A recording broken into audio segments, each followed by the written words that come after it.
Hello दोस्तों, Hemant online classes के YouTube channel में आपका हार्दिक स्वागत अभिनंदन करता हूं। दोस्तों, जैसा कि थंबनेल में आप देख रहे हैं, UP TET CTET youth competition times 2022-23 बाल विकास एवं शिक्षा शास्त्र परीक्षा ज्ञान कोश की जो ये बुक है, पेपर फर्स्ट और सेकंड दोनों के लिए उपयुक्त है। और इस बुक में 3600 वस्तुनिष्ठ प्रश्न हैं। यूथ कंपटीशन टाइम्स की ओर से यह आती है और विभिन्न स्टेट के टेट के पेपर इस बुक में जो इमेज में आपको दे रखे हैं, एमपी टेट, यूके टेट, सभी प्रकार के जो दे रखे हैं वो इसमें सम्मिलित हैं। बहुत ही अच्छी बुक है। आप इसे ऑफलाइन बुक स्टोर मार्केट से या ऑनलाइन फ्लिपकार्ट अमेज़ॉन के माध्यम से खरीद सकते हैं और अपनी तैयारी को बूस्ट कर सकते हैं। और मैं भी इसमें आपको 1 बाय 1 जैसे पेपर करवा रहा हूँ वैसे आप इन पेपर को करेंगे तो आपकी तैयारी और बूस्ट हो जाएगी। अब तक इसमें मैं आपको यूपी टेट के 3 पेपर करवा चुका हूँ और ये चौथा पेपर है दोस्तों।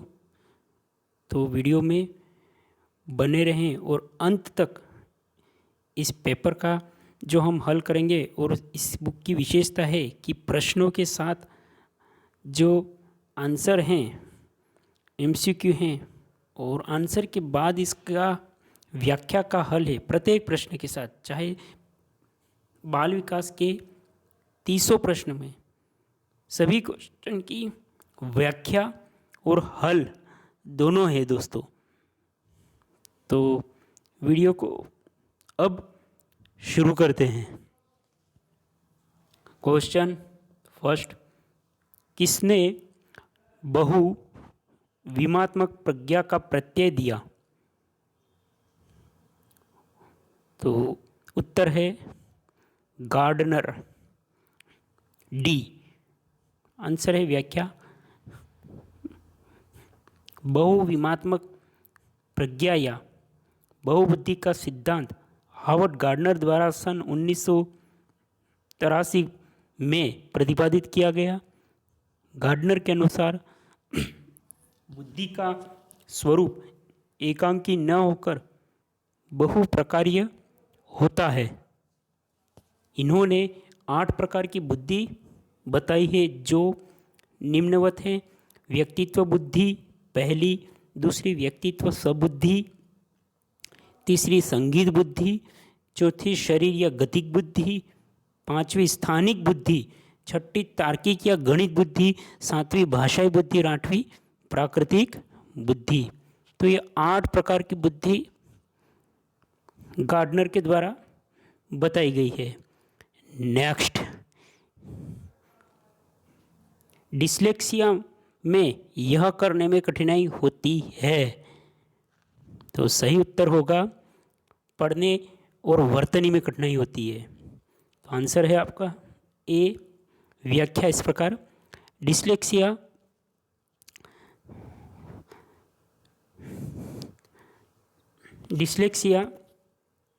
एक प्रकार का अधिगम अक्षमता विकार है जिसके निम्नलिखित लक्षण होते हैं, जिसमें वर्णमाला अधिगम में कठिनाई, अक्षरों की ध्वनियों को सीखने में कठिनाई, पढ़ते समय स्वर वर्णों का लोप होना, तीसरा समान उच्चारण वाले ध्वनियों को न पहचान पाना, और नेक्स्ट शब्दों को उल्टा या अक्षरों का क्रम इधर उधर कर पढ़ना।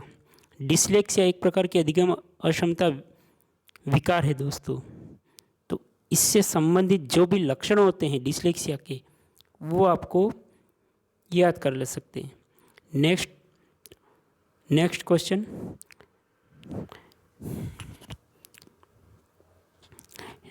निम्न में से क्या समावेशी कक्षा में शिक्षक की भूमिका नहीं है? तो उत्तर होगा इसका बी, शिक्षक को निःशक्त बच्चों पर ध्यान नहीं देना चाहिए। यह समावेशी शिक्षा के अंतर्गत दोस्तों नहीं आता है। व्याख्या इस प्रकार होगी। बी, समावेशी कक्षा में शिक्षक की भूमिका निम्न प्रकार होती है। बच्चों की आवश्यकता के अनुरूप बैठने की पर्याप्त व्यवस्था करनी चाहिए। शिक्षक को निःशक्त बच्चों पर विशेष ध्यान देना चाहिए। बच्चों को प्रोत्साहित करना चाहिए। शिक्षक को सीखने में अक्षम बच्चों को अतिरिक्त समय देना चाहिए और शिक्षक बच्चों को व्यक्तित्व भिन्नता को ध्यान में रखकर अधिगम परिस्थितियों का निर्माण करना चाहिए। नेक्स्ट,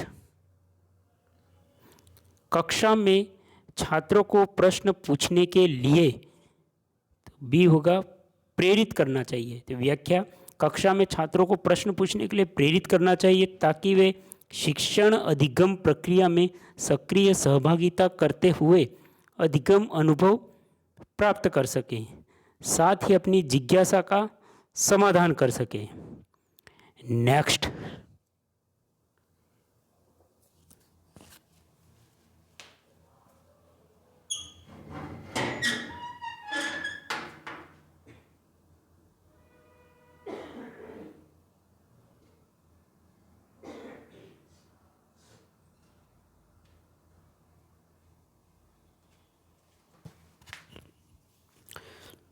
नेक्स्ट, बच्चे की वृद्धि मुख्यतः संबंधित है। तो सही होगा ए, शारीरिक विकास से। बच्चे की वृद्धि मुख्यतः शारीरिक विकास से संबंधित होती है। दूसरे शब्दों में कोशिका की गुणात्मक वृद्धि अभिवृद्धि कहलाती है अथवा व्यक्ति के स्वाभाविक विकास को वृद्धि कहा जाता है। मानव अभिवृद्धि की प्रकृति के अध्ययन में यह ज्ञात होता है कि बालक के शरीर और व्यवहार के प्रमुख आकार और प्रकार किस प्रकार परिवर्तन घटित होता है। गर्भाधान से लेकर शैशवावस्था, बाल्यावस्था और किशोरावस्था से होते हुए प्रौढ़ावस्था तक पहुंचने के दौरान व्यक्ति के विभिन्न अंगों में आकार, लंबाई और भार आदि में होने वाले परिवर्तनों को वृद्धि कहा जाता है। नेक्स्ट,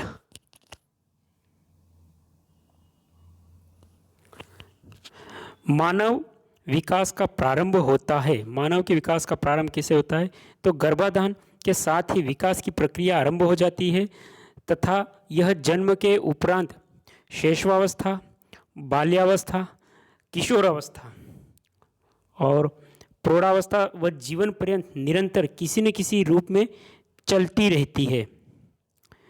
तो मानव का विकास का प्रारंभ गर्भावस्था से प्रारंभ होता है। Next, the condition of learning पुस्तक के लेखक हैं। तो सही होगा C, R M Gagne. The condition of learning पुस्तक के लेखक आर एम गेने। लेखक R M Gagne the condition of पुस्तक लर्निंग। व्याख्या के अंदर ई एल थोर्नडाइक के द्वारा animal intelligence psychology of arithmetic. B M Skinner किसके लेखक है? तो द सिलेक्शन ऑफ बिहेवियर के। और आई पी पावलो का है कंडीशन, रिफ्लेक्स व लेक्चर्स और कंडीशन। नेक्स्ट, किशोर अवस्था बड़े संघर्ष, तनाव, हमला एवं विरोध की अवस्था है। यह कथन किसका है? किशोर अवस्था बड़े संघर्ष, तनाव, हमला, विरोध की अवस्था है। यह कथन भी स्टैनले हॉल का कथन है। स्टैनले हॉल के अनुसार किशोर अवस्था बड़े संघर्ष, तनाव, तूफान तथा विरोध की अवस्था है। जर्शील्ड के अनुसार व्याख्या, किशोर अवस्था के समय जिसमें विचारशील व्यक्ति बाल्यावस्था से परिपक्वावस्था की ओर संक्रमण करता है।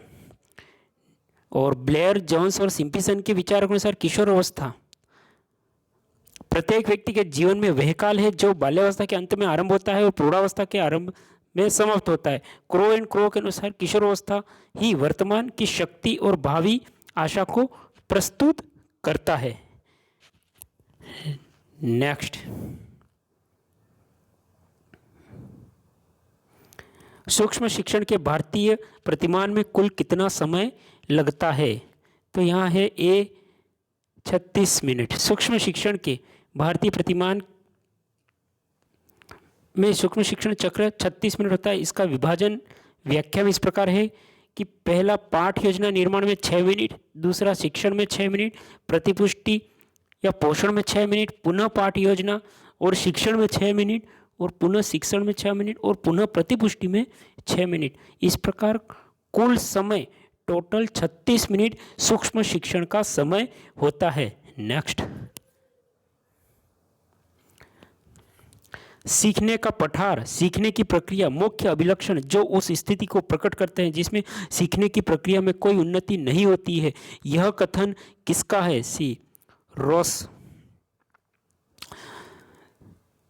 यह कथन रॉस के द्वारा दिया गया है और व्याख्या इस प्रकार है कि सीखने में पठार की परिभाषा में रॉस ने इस प्रकार दी है कि सीखने का पठार सीखने की प्रक्रिया के मुख्य अभिलक्षण है जो उस स्थिति को प्रकट करते हैं जिसमें सीखने की प्रक्रिया में कोई उन्नति नहीं होती है। जबकि गेट्स एवं अन्य ने सीखने में वक्र को इस प्रकार परिभाषित किया कि सीखने के वक्र अभ्यास द्वारा सीखने की मात्रा, गति और उन्नति की सीमा का ग्राफ का प्रदर्शन करते हैं।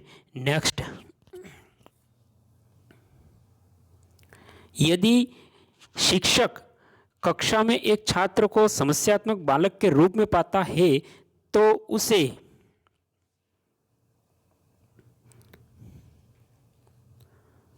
सही होगा सी, तत्काल घर वापस भेज देना चाहिए। यदि शिक्षक कक्षा में एक छात्र को समस्यात्मक बालक पाता तो शिक्षक क्या करेगा? तो यहां होगा सी, बच्चे को परामर्श देना चाहिए। बच्चे को परामर्श देना चाहिए शिक्षक के द्वारा अगर किसी भी प्रकार की कोई समस्या है तो। इसकी व्याख्या इस प्रकार है दोस्तों, ज्ञातव्य है कि समस्यात्मक बालक वे बालक जिनके व्यवहार तथा व्यक्तित्व इस सीमा तक असामान्य होते हैं कि वे घर, विद्यालय, समाज में समस्याओं के जनक बन जाते। वे वातावरण के साथ अपने आप को समायोजित नहीं कर पाते।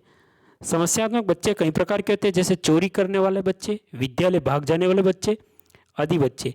ऐसे बालकों के लिए शिक्षक के द्वारा बच्चों को परामर्श देना चाहिए, बच्चों को अच्छे कार्य के लिए प्रोत्साहन तथा पुरस्कार देना चाहिए तथा मधुर और सहयोगात्मक व्यवहार किया जाना चाहिए। नेक्स्ट, पाठ्य सहगामी क्रियाएं, पाठ्य सहगामी क्रियाएं मुख्यतः संबंधित हैं। तो उत्तर होगा बी, छात्र के सर्वांगीण विकास से। पाठ्य सहगामी क्रियाएं छात्रों के सर्वांगीण विकास से है, छात्रों में रुचि और अवधान से, छात्रों में सक्रिय सहभागिता से, छात्रों की क्रियाशीलता से संबंधित है। पाठ्य सहगामी क्रियाओं में खेल, नाटक, निबंध प्रतियोगिता, शैक्षिक भ्रमण और अंतराक्षरी आदि क्रियाएं आती हैं। नेक्स्ट, निम्न में से किसने अधिगम सिद्धांत का प्रतिपादन नहीं किया? तो सही है बी.एस. ब्लूम। बी.एस. ब्लूम तथा उसके सहयोगी ने सन 1956 में शिक्षण अधिगम के उद्देश्यों का वर्गीकरण प्रस्तुत किया, जबकि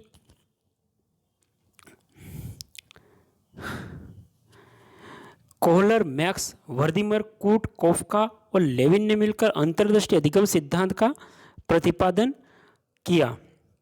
स्किनर ने अधिगम का क्रिया प्रसूत अनुबंधन सिद्धांत प्रतिपादित किया और थोंडाइक ने अधिगम का संबंधवाद सिद्धांत प्रतिपादित किया।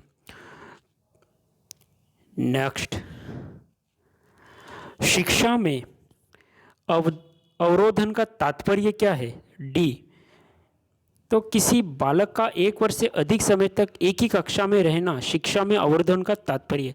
शिक्षा में अवरोधन का आशय असफल रहने से लिया गया है, अर्थात किसी एक बालक का 1 वर्ष से अधिक समय तक एक ही कक्षा में रहना अवरोधन कहलाता है, जबकि अपव्यय का आशय बालक का अपनी प्राथमिक शिक्षा पूरी किए बिना ही विद्यालय छोड़ देना होता है, जिससे बालक पर खर्च किया गया है धन, समय और श्रम बेकार चला जाता है। नेक्स्ट,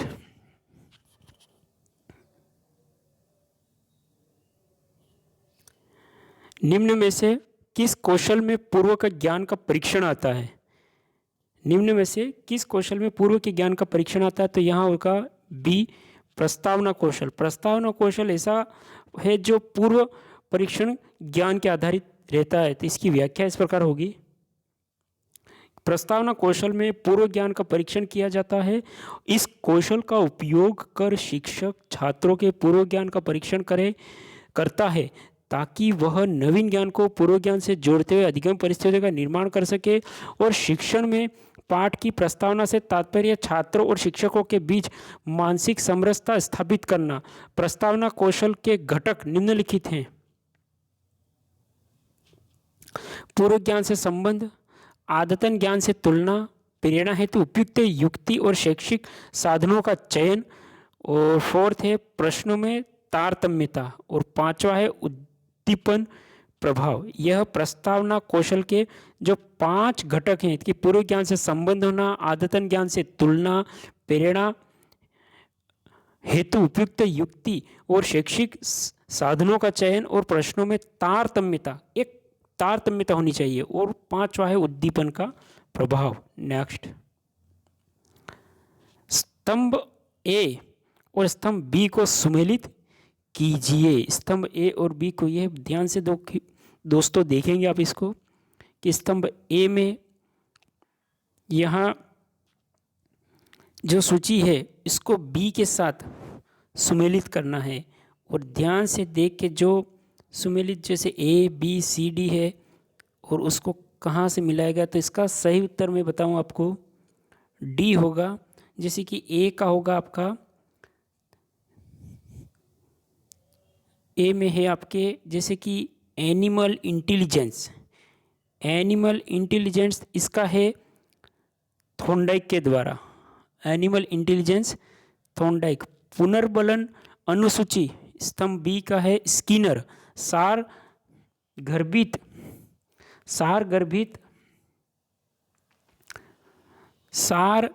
गर्भिता का नियम गेस्टाल्ट, और अनुकूलन का है पियाजे। एक बार फिर देखेंगे कि एनिमल इंटेलिजेंस यह है थॉर्नडाइक के द्वारा, पुनर्बलन अनुसूची स्किनर के द्वारा, सार गर्भिता का नियम गेस्टाल्ट, और डी अनुकूलन है पियाजे के द्वारा। नेक्स्ट, विकास कभी न समाप्त होने वाली प्रक्रिया है, यह कथन किस सिद्धांत से संबंधित है? तो यह सिद्धांत आपके होगा डी निरंतरता का सिद्धांत। जैसे विकास कभी न समाप्त होने वाली प्रक्रिया है, तो यहाँ होगा अंतः संबंध का सिद्धांत बालक के शारीरिक, मानसिक, संवेगात्मक आदि पहलुओं के विकास में परस्पर संबंध होता है। एकीकरण का सिद्धांत विकास में पूर्ण से अंगों की ओर और अंगों से पूर्ण की ओर गति में निहित रहती है। विभिन्न अंगों के एकीकरण की गतियों की सरलता को संभव बनाना है। अंतःक्रिया का सिद्धांत बालक का विकास न केवल वंशानुक्रम के कारण और न केवल वातावरण के कारण वरन दोनों की अंतःक्रिया के कारण होता है। नेक्स्ट, संविधान के किस अनुच्छेद संशोधन से शिक्षा एक मौलिक अधिकार बन गई? संविधान के किस संशोधन से शिक्षा एक मौलिक अधिकार बन गई? तो यहाँ आएगा 86वें संविधान संशोधन से। भारतीय संविधान में 86वां संविधान संशोधन अधिनियम 2002 शिक्षा के अधिकार से संबंधित है, जिसमें अनुच्छेद 21 में एक नया खंड जोड़ के 21A बनाया गया, जिसमें शिक्षा मौलिक अधिकार बन गई। इस अनुच्छेद के अनुसार राज्य को 6 से 14 साल के सभी बच्चों को निःशुल्क और अनिवार्य शिक्षा उपलब्ध करानी होगी।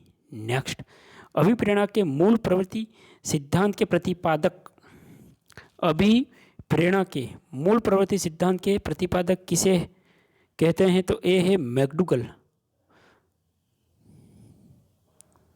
अभिप्रेरणा के मूल प्रवृत्ति सिद्धांत का प्रतिपादन सन 1908 में मैकडूगल ने किया। उनके अनुसार मानव मस्तिष्क में कुछ जन्मजात प्रवृत्तियां होती हैं जो मानव के सभी विचारों तथा क्रियाओं के लिए प्रेरक शक्ति का कार्य करती है। मैकडूगल ने मूल प्रवृत्ति को जन्मजात मनोशारीरिक उपद्रव के रूप में परिभाषित किया। विकास की किस अवस्था को कोल और ब्रूस ने संवेगात्मक विकास का अनोखा काल कहा? तो बी है बाल्यावस्था। कोल व ब्रूस ने बाल्यावस्था को संवेगात्मक विकास का अनोखा काल बताते हुए वास्तव में माता पिता के लिए बाल विकास की इस अवस्था को समझना कठिन है। नेक्स्ट, व्यवहार के कारण व्यवहार में होने वाला परिवर्तन अधिगम है, यह है बी गिलफोर्ड। गिलफोर्ड के अनुसार व्यवहार के कारण व्यवहार में होने वाला परिवर्तन अधिगम है। वुडवर्थ के अनुसार नवीन ज्ञान तथा नवीन परिस्थितियों का अर्जन करने की प्रक्रिया अधिगम की प्रक्रिया है। नेक्स्ट, स्किनर के अनुसार अधिगम व्यवहार में उत्तरोत्तर अनुकूलन की एक प्रक्रिया है और क्रो एंड क्रो के अनुसार आदतों, ज्ञान तथा अभिवृत्तियों का अर्जन ही अधिगम है। दोस्तों, ये जो परिभाषाएं जो दी गई हैं व्यवहार से संबंधित, इसमें आपको क्वेश्चन में घुमा के पूछ सकता है। दूसरी बार अगर नेक्स्ट क्वेश्चन हो गया इसी पेपर के अंदर, जैसे कि गिलफोर्ड के अनुसार पूछ लेगा कि गिलफोर्ड के अनुसार व्यवहार के कारण व्यवहार में होने वाला परिवर्तन अधिगम है, इस तरह से पूछेगा। यह परिभाषा किसके द्वारा दी गई है? यह नवीन ज्ञान तथा नवीन प्रक्रिया को अर्जन करने की प्रक्रिया अधिगम की प्रक्रिया है, तो यह है वुडवर्थ के अनुसार, ऐसा भी पूछ सकता है। और उसी प्रकार अधिगम व्यवहार में उत्तरोत्तर अनुकूलन की प्रक्रिया, यह किसके द्वारा दी गई है? तो स्किनर के द्वारा। और आदतों, ज्ञान, अभिवृत्तियों का अर्जन ही अधिगम है, यह किसके द्वारा दिया गया? तो क्रो एंड क्रो के द्वारा। तो जो परिभाषा जिसने दी है उसकी व्याख्या आपको और इस मनोविज्ञान की ये आपको याद करनी है कि किसके द्वारा वुडवर्थ ने क्या कहा, गिलफोर्ड के द्वारा क्या दी गई है। तो ये आपको पढ़ना पड़ेगा, याद करना पड़ेगा, 2 या 3 बार इस वीडियो को देखना पड़ेगा, नहीं तो नोटबुक लेके इन परिभाषा को जो मैंने पढ़ी है साथ साथ आप लिखते जाएं, तो आपको इसी समय ये याद हो जाएंगी। नेक्स्ट देखो, यहाँ फिर सूची ए और सूची बी का सुमेलन दे दिया गया है, तो सूची ए को बी से हम मिलाएंगे। आप ध्यान से सूची में देखने कि ए में ब्रूनर, आसुबेल, ग्लेजर और गार्डन, और बी में बुनियादी शिक्षण प्रतिमान, साइनेटिक्स शिक्षण प्रतिमान, अग्रिम संगठक शिक्षण प्रतिमान और संप्रति उपलब्धि शिक्षण प्रतिमान और प्रशिक्षण प्रतिमान। अब इसको हम 20 जो सूची है उसको मिलाएंगे। तो यहाँ सही उत्तर आपको दोस्तों दिया गया है, जैसे कि ए आपको दिख रहा है, सूची ए और बी को हम, जैसे कि ब्रूनर का है संप्रत्य उपलब्धि शिक्षण प्रतिमान, बी आसुबेल का अग्रिम संगठक शिक्षण प्रतिमान, सी ग्लेजर का बुनियादी शिक्षण प्रतिमान और गार्डन का साइनेटिक शिक्षण प्रतिमान। नेक्स्ट, समस्या समाधान का प्रथम चरण क्या होता है? समस्या समाधान का प्रथम चरण,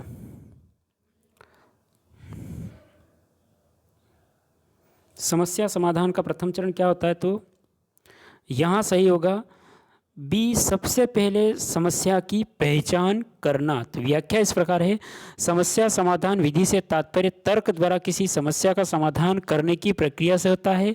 समस्या समाधान विधि के 5 चरण होते हैं जो निम्न है: समस्या की पहचान करना, परिकल्पना का निर्माण करना, तथ्यों का संकलन या आंकड़ों का संग्रहण, व्यवस्थापन तथा विश्लेषण, परिकल्पना का विशिष्ट परिस्थिति में परीक्षण करना। नेक्स्ट,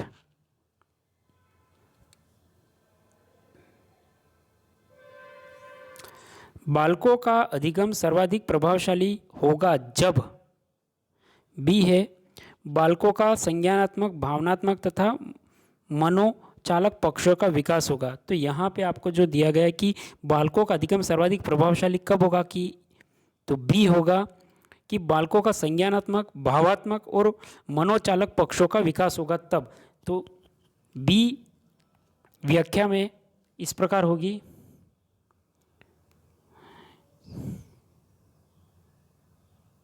बालकों का अधिगम सर्वाधिक प्रभावशाली तब होता है जब बालकों का संज्ञानात्मक, भावात्मक, मनोचालक पक्षों का विकास होगा, क्योंकि शिक्षण अधिगम के फलस्वरूप छात्रों के व्यवहार में परिवर्तन इन्हीं 3 पक्षों में हो सकते हैं। छात्रों के व्यवहार में होने वाले इन 3 प्रकार के परिवर्तनों के आधार पर बेंजामिन एस ब्लूम ने शिक्षण अधिगम के उद्देश्यों को 3 भागों में, संज्ञानात्मक उद्देश्य, भावनात्मक उद्देश्य और मनोचालक उद्देश्यों में विभाजित किया था। नेक्स्ट,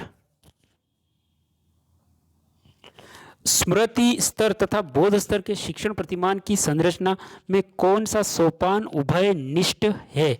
स्मृति स्तर तथा बोध स्तर, तो सही उत्तर होगा इसमें सी दिख रहा है कि स्मृति स्तर तथा बोध स्तर के शिक्षण प्रतिमान की संरचना में प्रस्तुतिकरण सोपान उभयनिष्ठ हैं।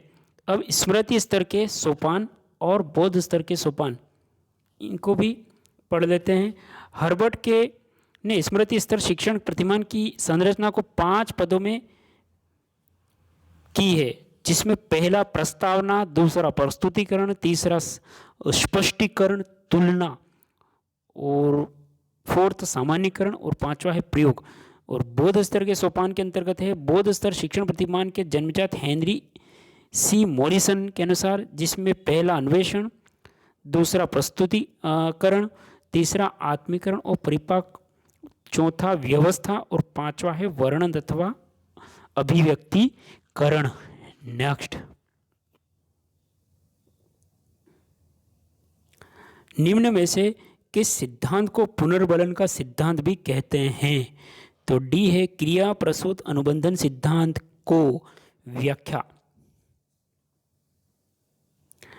क्रिया प्रसूत अनुबंधन सिद्धांत को पुनर्बलन का सिद्धांत भी कहते हैं। स्किनर ने अपने अधिगम सिद्धांत में पुनर्बलन की सर्वाधिक तथा प्रभावशाली भूमिका बताई है, जिसके अनुसार पुनर्बलन से तात्पर्य किसी अपेक्षित अनुक्रिया के प्रतिफल के रूप में किसी ऐसे सुखकारी उद्दीपक की प्रस्तुति है जो प्राणी को अपेक्षित अनुक्रिया बार बार करने के लिए प्रेरित करता है। नेक्स्ट,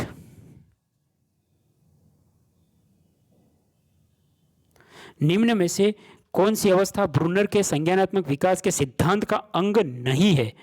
तो ए है आंतः प्रज्ञा अवस्था। ब्रूनर ने संज्ञानात्मक विकास की अवस्था को 3 स्तरों में बांटा, जिसमें क्रियात्मक अवस्था, प्रतिबिंबात्मक अवस्था और संकेत अवस्था। तो यहाँ है आंत प्रज्ञा अवस्था, जीन पियाजे द्वारा बताए गए संज्ञानात्मक विकास की पूर्व संक्रियात्मक अवस्था की दूसरी उप अवस्था है, जो 4 वर्ष से 7 वर्ष तक होती है। नेक्स्ट, मॉरिसन ने बौद्ध स्तर के शिक्षण प्रतिमान में 5 पदों का वर्णन किया है। वे हैं, हेनरी सी मॉरिसन ने बौद्ध स्तर के शिक्षण प्रतिमान में 5 पदों का वर्णन किया, जिसके सोपान निम्न प्रकार हैं।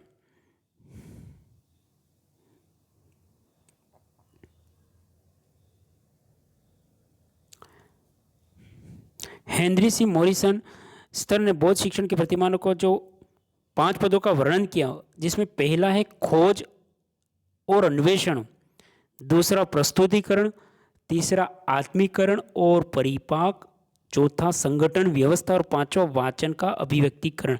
हेनरी मॉरिसन ने बौद्ध स्तर के 5 पदों का वर्णन किया है। नेक्स्ट, निम्न में से कौन सा संज्ञानात्मक क्षेत्र से संबंधित नहीं है? संज्ञानात्मक क्षेत्र से तो ए है अनुमूल्यन। तो B.S. ब्लूम तथा उनके सहयोगियों ने अपनी पुस्तक 1956 में लिखा है कि संज्ञानात्मक क्षेत्र में वे उद्देश्य होते हैं जो ज्ञान के पुनर्स्मरण या पहचान तथा बौद्धिक योग्यता व कौशल के विकास से संबंधित होते हैं। ब्लूम ने संज्ञानात्मक क्षेत्र के उद्देश्यों को 6 वर्गों में विभाजित किया, जिसमें ज्ञान, बोध, अनुप्रयोग, विश्लेषण, संश्लेषण और मूल्यांकन, इन 5 पदों का वर्गीकरण किया है। अब दोस्तों लास्ट और अंतिम क्वेश्चन की ओर बढ़ रहे हैं हम। तो इसमें है आपका 30वां क्वेश्चन, निम्न में से कौन सा अधिगम का वक्र नहीं है? सी लंबवत। सीखने की मात्रा तथा समय के परस्पर संबंध को चित्रांकन करने पे जो वक्र रेखा प्राप्त होती है उसे अधिगम का वक्र रेखा कहा जाता है। अधिगम वक्र मुख्यतः 4 प्रकार के होते हैं, जिसमें पहला है सरल रेखीय वक्र। कौन सा अधिगम का वक्र नहीं है प्रश्न पूछा गया, तो सी है इसमें लंबवत। तुम एक एक करके जितने भी ये वक्र बताए गए हैं उनको पढ़ेंगे और समझेंगे। जिसमें सरल रेखीय वृत्त, इसमें आप देखेंगे एक तरफ आपको अधिगम की मात्रा, दूसरी तरफ अभ्यास, और जो रेखा है समान निष्पादन रेखा, कर्व, इक्वल रिटर्न सीधी गई है। नेक्स्ट, उन्नतोत्तर वक्र, कॉन्वेक्स कर्व, जिसमें अधिगम की मात्रा और ये रेखा आप जो देख रहे हैं घटता निषादन वक्र थोड़ी कर्व हो गई है, अर्थात मुड़ गई है। नेक्स्ट, नतोदर वक्र। नतोदर वक्र है अधिगम की मात्रा, अभ्यास और बढ़ता हुआ निष्पादन। तो इसमें कर्व इंक्रीजिंग रिटर्न्स, उसमें दूसरे में घटता निष्पादन था, इसमें बढ़ता निष्पादन है। रेखा कर्व तो हुई है पर वो बढ़ती हुई है, ऊपर की तरफ जा रही है। नेक्स्ट अब है मिश्रित वक्र। मिश्रित वक्र में देखेंगे आपकी जो कर्व मिक्स्ड टाइप रिटर्न, तो जो लहराती हुई चल रही, इसको इसलिए कहा गया कर्व मिक्स्ड टाइप रिटर्न। तो यहाँ आपने देखा कि अधिगम के जो वक्र हैं, उस जो वक्र संबंधित जैसे पूछे गए नतोदर लंबवत अन्योत, उन सभी का इस रेखा चित्र के माध्यम से विश्लेषण करके एक व्याख्या करके बताया गया है कि कई बार क्वेश्चन आपको जैसे कि सरल रेखीय वृत्त एक दे दिया जाएगा चित्र में और उसके अनुसार फिर आपको आंसर किया जाएगा। तो इस बुक का बड़ी विशेषता आपसे यही कहूँगा कि जो ऑप्शन है जहाँ तक हो सकता है बुक ने उसको व्याख्या के रूप में दिया है। तो क्वेश्चन को आप एक बार इस वीडियो को देखें, दो बार देखें, तो सभी क्वेश्चन आपको समझ में अच्छी तरह से आ जाएंगे। और जहां आपको कठिनाई लगती है स्तर पे, वो आप बुक में नोटबुक में अपनी उन क्वेश्चनों को एक बार लिख के राइट करेंगे, क्योंकि पेपर सेट वाला क्वेश्चन वाला जो वैसा होता है कि क्वेश्चन को घुमा के पूछता है। क्वेश्चन यही है, अगली बार वो अलग प्रकार से पूछेगा, तरीका उसका बदलेगा, जबकि क्वेश्चन एक ही होता है, घुमा के उसको पूछेगा। तो दोस्तों इस वीडियो को पूरा देखें और अपने दोस्तों को भी शेयर करें और अपने कमेंट्स करें इस वीडियो से संबंधित। और आगे की जो मैंने 3 यूपी टेट के जो वीडियो दे रखे हैं उसके डिस्क्रिप्शन में लिंक आपको दे दूंगा, तो आप उन्हें भी देखिए और अपने सभी ग्रुपों में इस वीडियो को शेयर करें। जो भी अपने सोशल प्लेटफॉर्म हैं आप अपने फ़ोन में यूज़ करते हैं, मैंने अब तक के 16 से 17 वीडियो डाल चुका हूँ। आप देखने के बावजूद चैनल को सब्सक्राइब करें और जो लाइक का थंब वाला जो बटन है उसको लाइक करें। और अपने व्हाट्सएप, फेसबुक, इंस्टाग्राम जहाँ भी आप सोशल प्लेटफॉर्म का उपयोग करते हैं, इस वीडियो को ज़्यादा से ज़्यादा अपने दोस्तों में, प्रत्येक प्रतिद्वंदी जो कंपेटिटर है, जो एग्ज़ाम की तैयारी कर रहा है, जो घर बैठे तैयारी कर रहा है, तो इस निःशुल्क वीडियो को अपने फ्रेंड्स में, ग्रुप्स में शेयर करें। और ये